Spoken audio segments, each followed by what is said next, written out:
também representaria uma continuidade. Por outro lado, Péter Erdő, arcebispo húngaro de 72 anos, seria uma escolha mais voltada à ala conservadora. Depois do primeiro papa sul-americano, há também uma parcela da igreja que defende a escolha de um nome africano. Entre os cotados,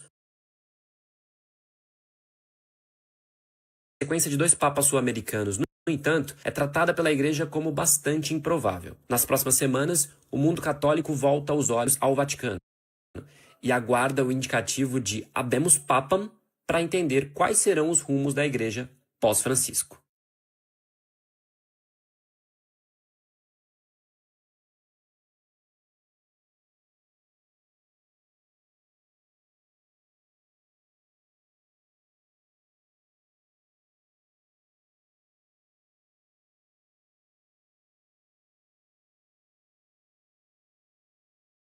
Nostro Santo Padre Francesco. Roma, Francesco è tornato alla casa del Padre, la della sua Chiesa. Ci ha insegnato a vivere i valori del Vangelo con fedeltà, coraggio e amore universale, in modo particolare a favore dei più poveri ed emarginati. Con immensa gratitudine per il suo esempio di vero discepolo del Signore Gesù, raccomandiamo l'anima del Papa Francesco all'infinito amore misericordioso di Dio uno e trino. Grazie.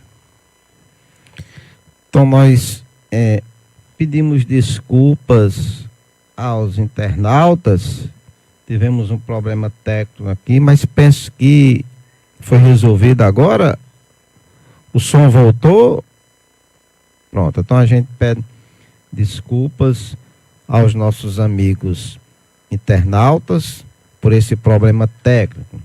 Esse vídeo que a gente viu foi o primeiro vídeo que foi divulgado pela Santa Sé Apostólica.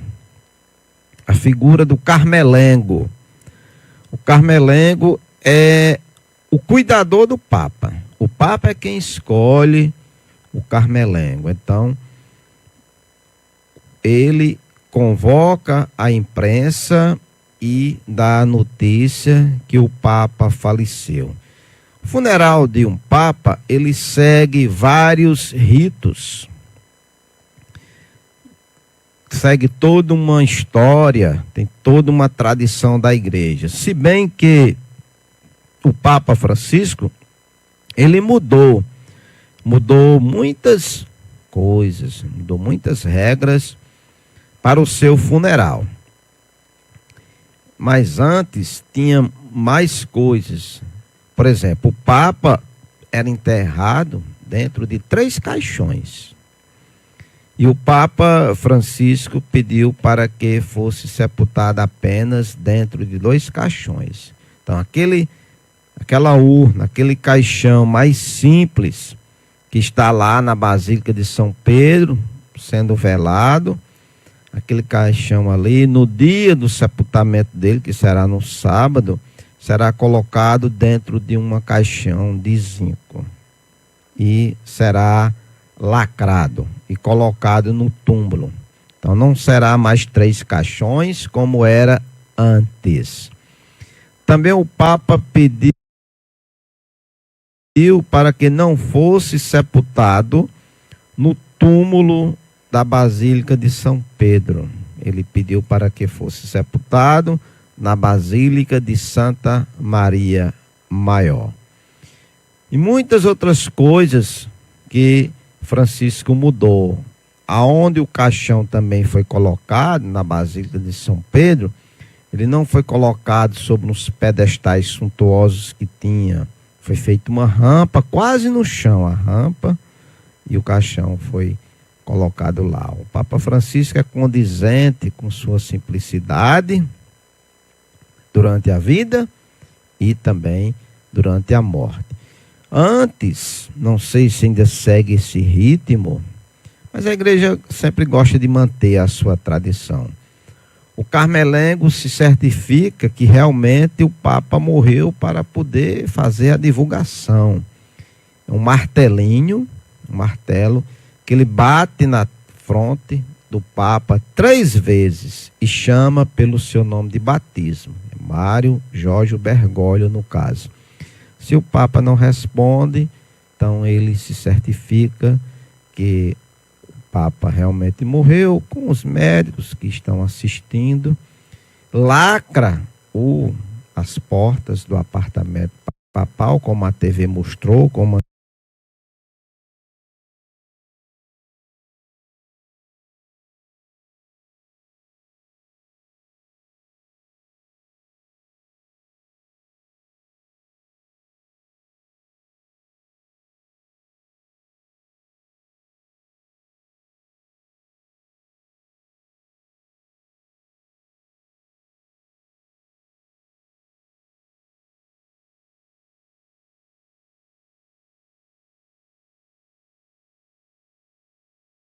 a partir das 18h30, com transmissão ao vivo pela TV Cachoeira. E hoje, nosso programa especial Papa Francisco, também com alegria, na nossa transmissão está acontecendo pelo YouTube da paróquia Nossa Senhora da Conceição, aqui em Cachoeira dos Índios. Essa primeira semana da Páscoa, que o mundo inteiro está na expectativa, está rezando, está acompanhando o funeral do Santo Padre, o Papa Francisco, que pegou todos de surpresa, mesmo sabendo da sua doença. O Papa passou 38 dias internado, mas teve alta, apareceu na Quinta-feira Santa, visitou os detentos, pegou nas mãos, apertou nas mãos dos detentos,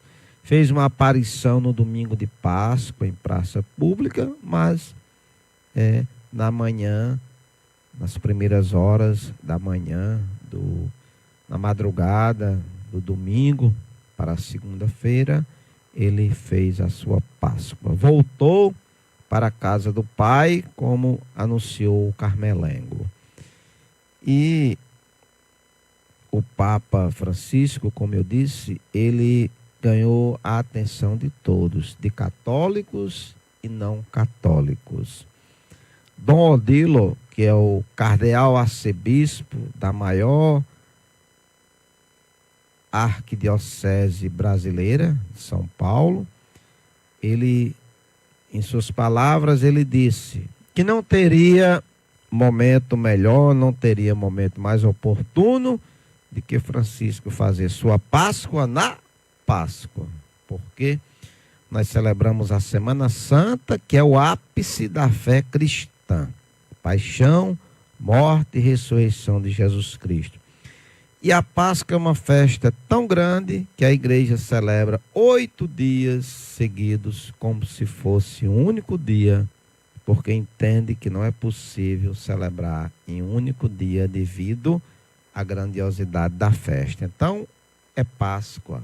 O Papa ressuscitou, passou da morte para a vida na Páscoa, o Papa Francisco. Então, nós vamos ver mais um vídeo e na proporção que a gente for vendo os vídeos, a gente vai comentando, né? Então coloca a foto aí, Marcos Campos, do Papa, para a gente ver, porque tinha mais vídeos, né? Não falou não. Pois é, fica difícil desse jeito.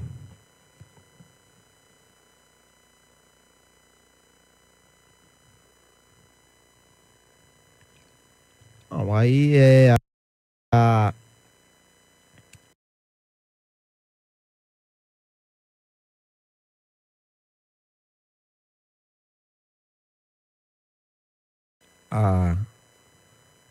programação especial do Papa Francisco. transmissão pela Web TV Cachoeira, pelo Facebook e também pelo YouTube da Paróquia Nossa Senhora da Conceição. Mas hoje também, quem fala para nós é o evangelista São Lucas. Vamos voltar aqui para a gente rezar e meditar o evangelho do dia, Marcos Campos. Pode tirar a imagem aí. Então, hoje Lucas escreve para nós no capítulo 24, versículos do 13 ao diante, e diz assim: Jesus lhes disse: sobre o que vocês estão falando enquanto caminham? E eles pararam com o rosto triste. Um deles, chamado Cleófas, lhe disse: será que você é o único estrangeiro em Jerusalém que não sabe das coisas que aí aconteceram nesses dias? Ele perguntou: que coisas? Responderam-lhe: o que aconteceu com Jesus o Nazareno, que foi um profeta poderoso em ações e palavras diante de Deus e diante de todo o povo. Nossos chefes dos sacerdotes e nossas autoridades o entregaram para que fosse condenado à morte e o crucificaram. Nós esperávamos que seria ele o libertador de Israel, mas agora, além de tudo, já faz 3 dias que todas essas coisas aconteceram. Algumas mulheres do nosso grupo, porém, nos deram um susto. Elas foram de madrugada ao túmulo e não encontraram o corpo. Voltaram então dizendo que havia tido uma visão de anjos, os quais diziam que Jesus está vivo. Alguns dos nossos também foram ao túmulo e encontraram as coisas como as mulheres tinham dito, mas não viram Jesus. Então ele lhes disse: ó insensatos e lentos de coração para acreditar em tudo que os profetas anunciaram. Será que não era preciso que o Messias sofresse tudo isso e entrasse na sua glória? E explicou-lhes o que dizia respeito, e ele em todas as Escrituras, começando por Moisés e percorrendo por todos os profetas.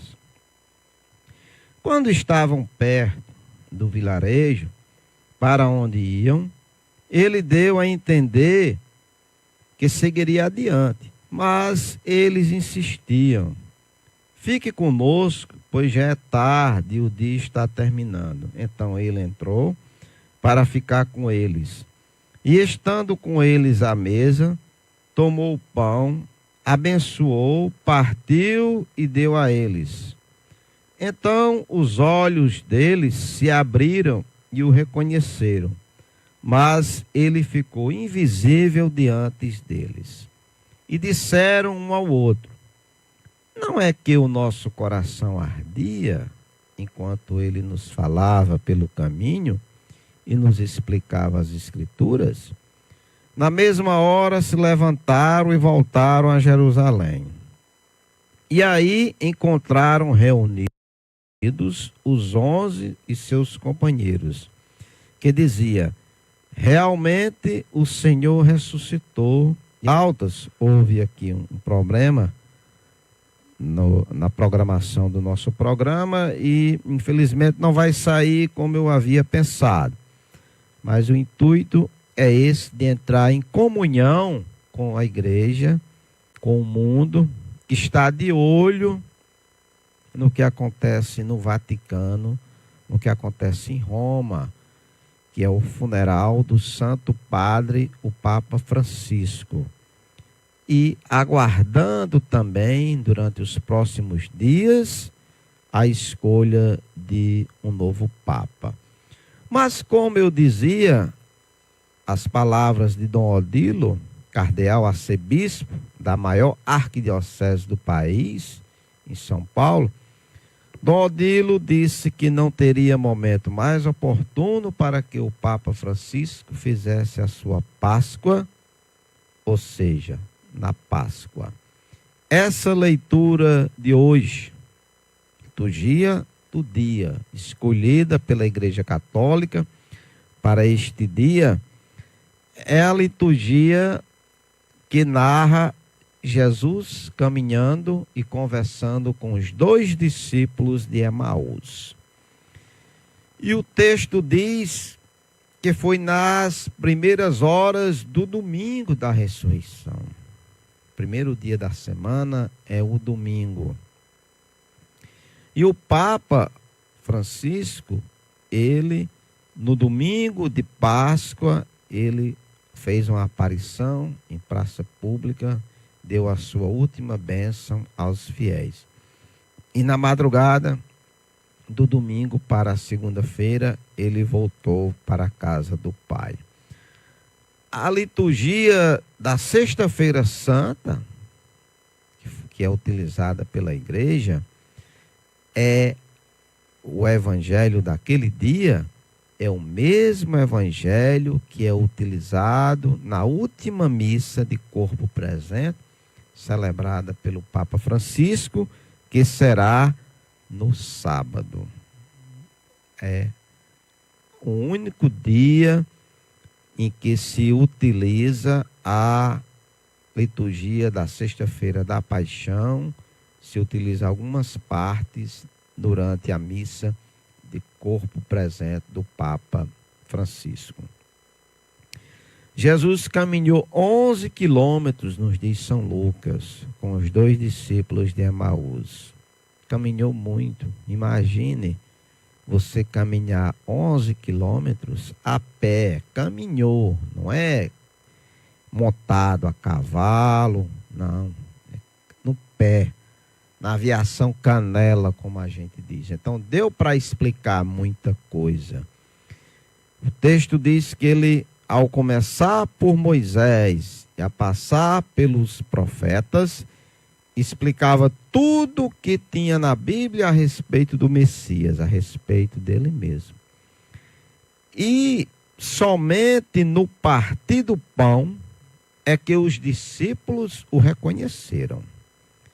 Mas um deles disse assim: mas não ardia os nossos corações quando ele nos falava?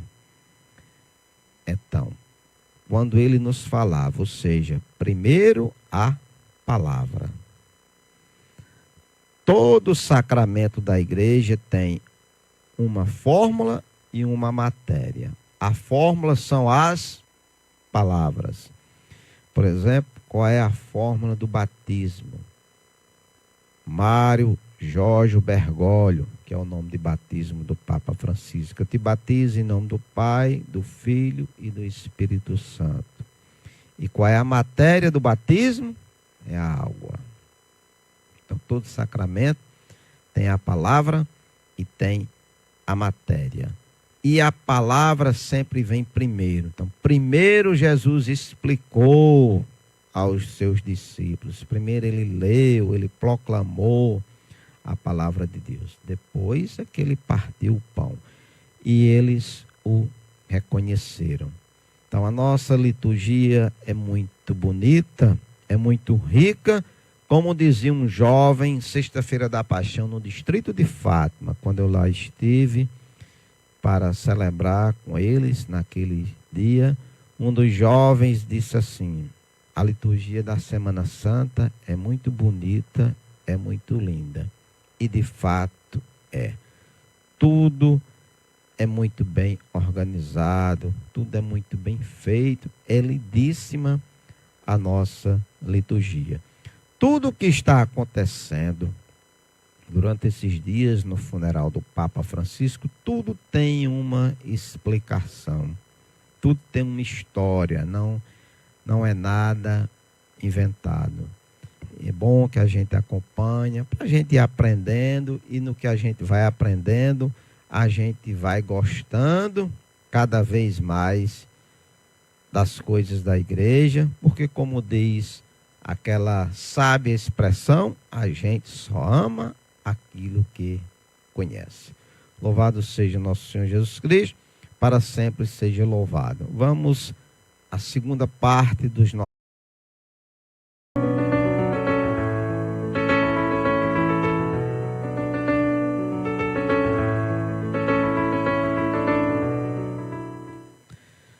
Programa Aprendendo com a Bíblia, pela sua web TV Cachoeira, que normalmente vai ao ar todas as quartas-feiras, das 18h30 às 19h30. Nesta primeira semana da Páscoa, hoje, programa especial Papa Francisco, que também está sendo transmitido pelo YouTube da paróquia Nossa Senhora da Conceição. Um abraço a todos os meus amigos e amigas das pastorais. O Papa Francisco, é bom que se diga que a sua primeira viagem internacional foi para o Brasil. Ele foi escolhido Papa no dia 13 de março de 2013. Assumiu o ministério petrino no dia 19 de março, ou seja, no dia da solenidade de São José. Foi escolhido Papa no dia 13, dia da nossa devoção mariana, Nossa Senhora de Fátima, e foi investido no ministério petrino no dia 19 de março, no dia de São José, padroeiro universal da Igreja Católica Apostólica Romana. E no mesmo ano ele fez a sua primeira viagem internacional para o Brasil. Por ocasião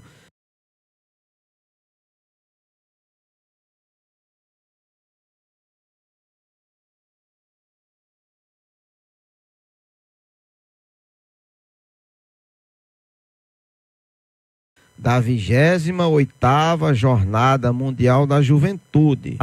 Já tinha vindo ao Brasil, presta atenção, ele já tinha vindo ao Brasil, não como Papa, mas como cardeal, em 2007, quando ele acompanhou o Papa Bento XVI, que foi o seu antecessor. Eu também já fiz um programa aqui, especial ao Bento XVI, que foi o Papa que renunciou e que foi escolhido como novo Papa, o Papa Francisco. Quem for na Basílica de Nossa Senhora Aparecida e faz aquela parte que visita a Basílica, tanto na parte de cima como na de baixo, lá tem uns paramentos que Bento XVI usou quando celebrou a missa em Aparecida. Então, naquela época era cardeal Mário Jorge Bergoglio, 2007 no Brasil. E voltou 6 anos depois, em 2003, como Papa. Foi a sua primeira viagem internacional. Nós também estamos acompanhando pela imprensa que tem 2 brasileiros cotados para a sucessão de Francisco. É claro, aí tem as especulações da imprensa, isso tudo faz parte. Dificilmente, penso eu, que será um brasileiro. Por quê? Porque o Papa Francisco é argentino, sul-americano. Nós somos vizinhos da Argentina, então dificilmente pode acontecer, pode, mas dificilmente vai ser escolhido um outro Papa sul-americano. Quando Bento XVI foi escolhido Papa, o Dom Odilo, já falei nele aqui no programa umas 2 ou 3 vezes, que hoje é o cardeal arcebispo da Arquidiocese de São Paulo, celebra lá na Catedral da Sé, ele também era cotado para ser Papa. Então a imprensa faz as suas especulações.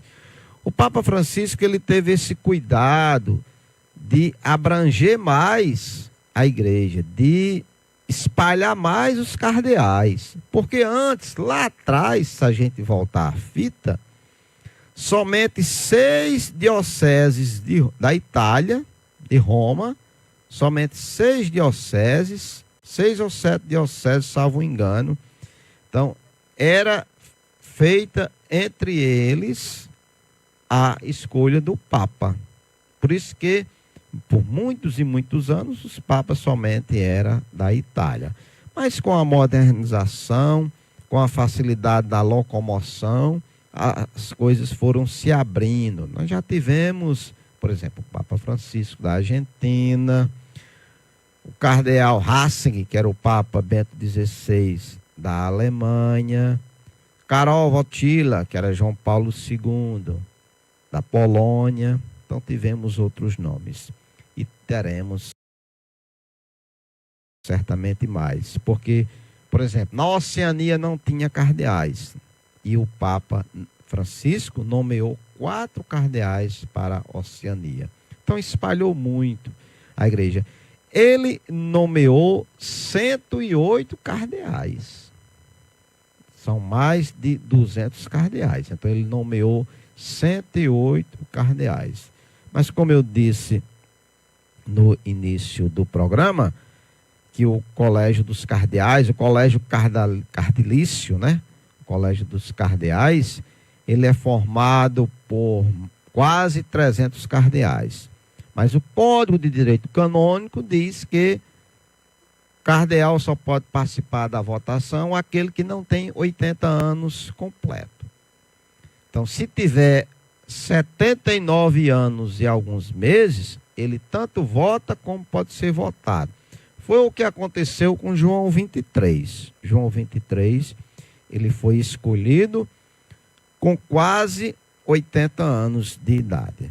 Mas completou 80 anos, não vota e nem pode ser votado. Então, são menos de 140 cardeais que irão escolher o novo Papa para ser o sucessor do Papa Francisco. O Papa Francisco que tem uma irmã que já está doente, que mora na Argentina e que vive sob os cuidados das freiras. O Papa Francisco, que a imprensa já divulga, já cogita, que ele doou nos últimos dias, poucos dias atrás, ele doou R$1.200.000 a uma instituição italiana.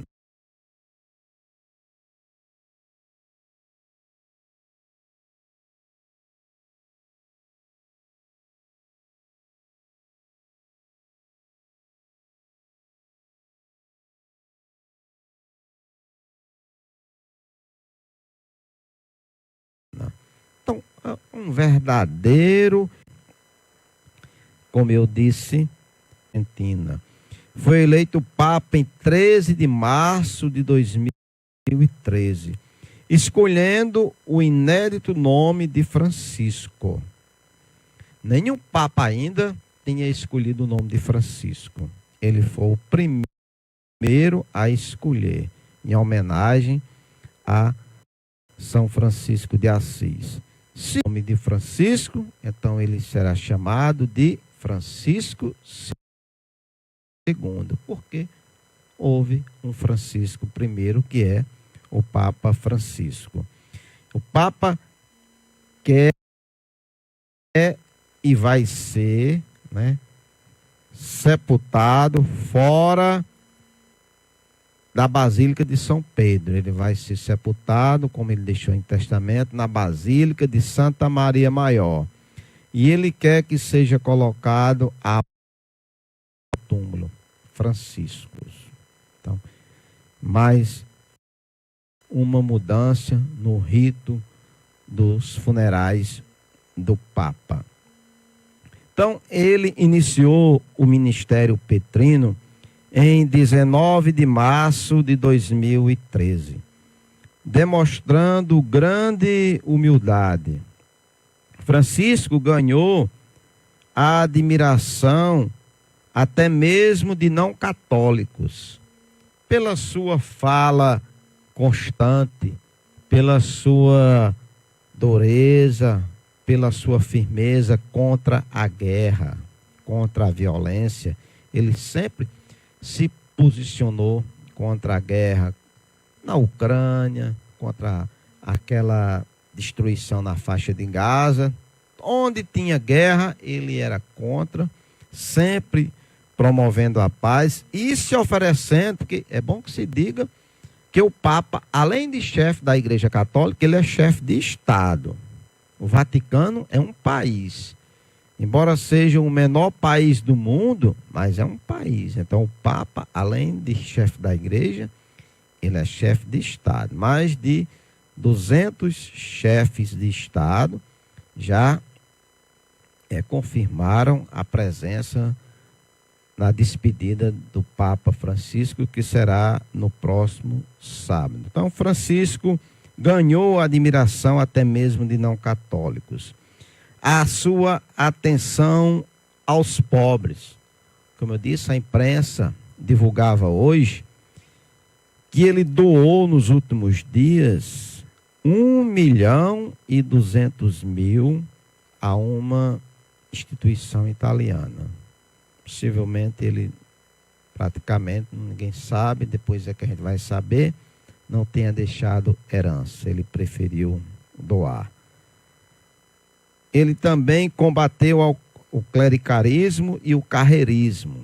Ele foi um papa que trouxe mais o povo para a igreja, que fez da igreja uma comunidade de batizados e não uma comunidade só do clero.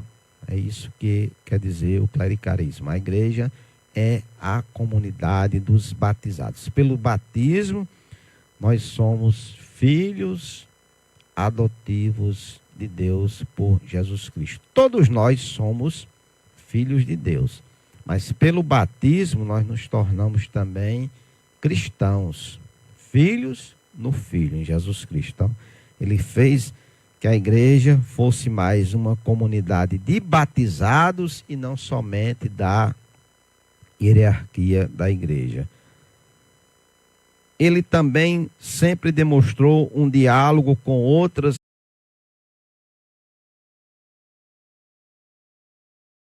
segundo, que foi o último concílio da igreja, entre as religiões não cristãs. O Papa Francisco sempre fez questão de fazer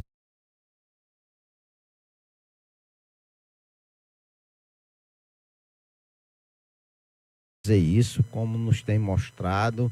Francisco esteve em nosso país em 2013, na Jornada Mundial da Juventude, como eu falei também, que foi a primeira viagem internacional do Papa Francisco, foi justamente para o Brasil. Uma outra curiosidade, nós teríamos muitas coisas para falar sobre o Papa. Imagine que seria preciso horas e horas para a gente falar de tantas coisas que são bonitas, coisas que muita gente às vezes não sabe, mas são muitas coisas que teríamos que falar sobre o Papa, sobre a figura do Papa. Mas a gente procurou aqui sintetizar para que também a pessoa tome gosto e procure, né, pesquisar mais, estudar mais e aprender melhor.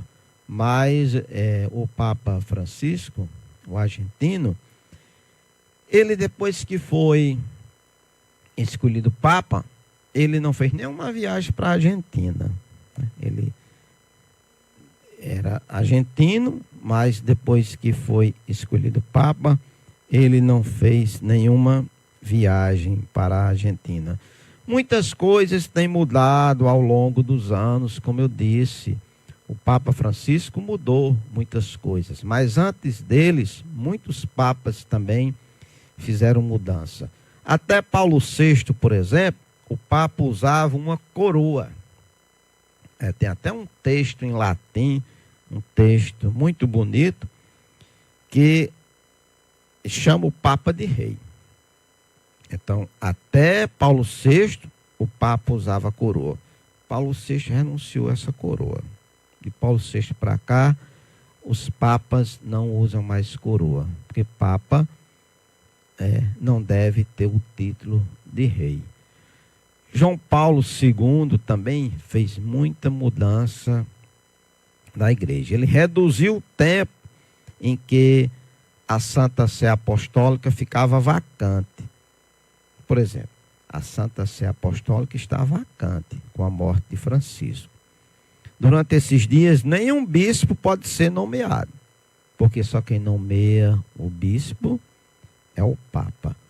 O 9º bispo da Diocese de Cajazeiras, o Dom Francisco Gabriel de Assis, que foi nomeado pelo Papa Francisco no último dia 9 de abril, foi um dos últimos bispos nomeado pelo Papa. Então, somente haverá a nomeação de bispos agora, depois da escolha do novo Papa. E então, Papa João Paulo II, ou São João Paulo II, ele, através de um motum próprio, um documento escrito por ele mesmo, ele diminuiu esse tempo. Esse tempo era maior após o falecimento de um Papa para se escolher outro, e ele diminuiu. Bento XVI deixou o mundo boquiaberto com a sua renúncia. Também deu indicações de humildade. Ele renunciou porque sua saúde não estava dando mais condições para conduzir o destino da igreja. Então, ainda ontem eu vi alguém que postou os 3 papas: João Paulo II, Bento XVI e o Papa Francisco. Todos deixaram seu legado pela história. E que o Papa Francisco, que ninguém tenha dúvida de que ele não é santo, interceda por nós junto a seu Filho Jesus. A Fátima Ricarte também está conosco. E nas pessoas que eu não consegui visualizar aqui, eu peço desculpas porque eu não falei, porque não dá para visualizar aqui. Mas Dani Alves e Marcos Campos, do outro lado, visualiza melhor. Nessas pessoas, nós abraçamos a todos vocês. Tenham a todos uma restante e ótima noite. Louvado seja nosso Senhor Jesus Cristo, para sempre seja louvado.